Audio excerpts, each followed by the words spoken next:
life, he betrayed her. New mom walks away after catching husband cheating. Now he wants her back. Full story. Emily had always believed that giving birth would be the most transformative experience of her life. And it was, but not in the way she imagined. At 29, she had just welcomed her first child, a beautiful baby girl named Ava, after a long and exhausting labour.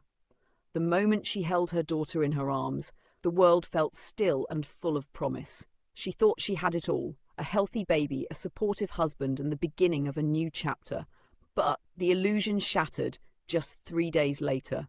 Still recovering in the hospital, Emily noticed her husband, Ryan, growing distant. He'd barely looked up from his phone and stepped out of the room for long calls, claiming they were work emergencies.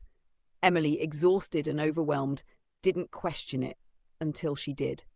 One night, while Ryan was asleep in the hospital chair, his phone lit up with a message. "Can't stop thinking about last night. When can I see you again?" Her heart stopped. Hands shaking, she opened the message thread.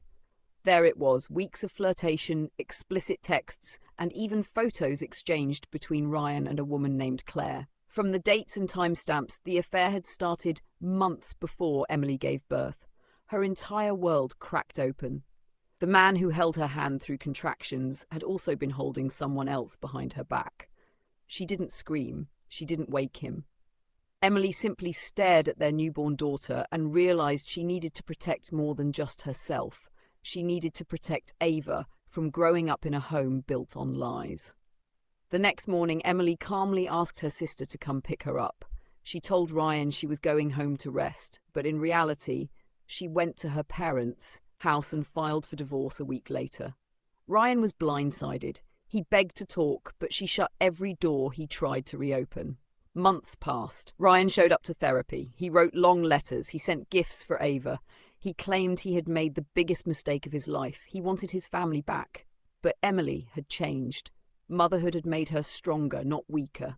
His betrayal taught her that love without respect was nothing but a hollow promise. She didn't seek revenge.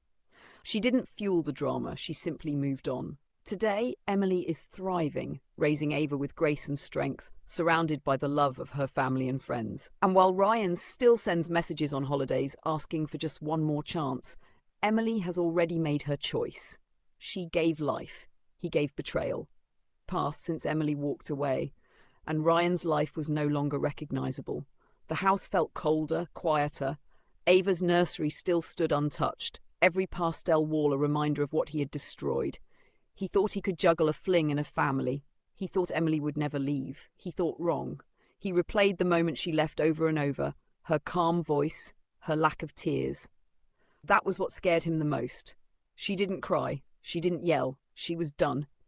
At first, Ryan tried denial. He told himself it was just a phase, that she'd come back once the anger wore off. But as weeks turned into months and her silence grew louder, reality hit him hard. He had ruined his marriage, missed the early moments of his daughter's life, and lost the woman who had once loved him enough to build a future with him. Driven by guilt, Ryan started therapy. Not to win Emily back, but because he could barely face himself in the mirror. He stopped seeing Claire. He stopped drinking. He started asking himself why he had risked everything. The answer was simple and gut-wrenching. He was selfish. And by the time he realized it, Emily was already healing without him. Still, he tried. He wrote letters, raw, honest letters. He sent child support early. He offered to babysit Ava, to be involved however Emily would allow.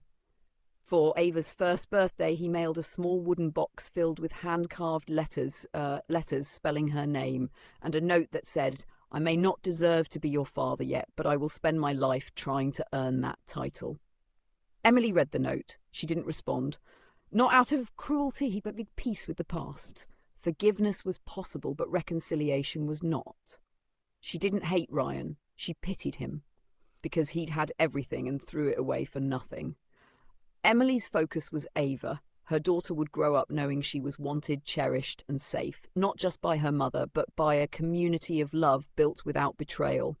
Ryan may have changed. He may even become a better man one day, but some second chances come too late. And Emily? She didn't look back. She just kept moving forward. Let me know if you'd like...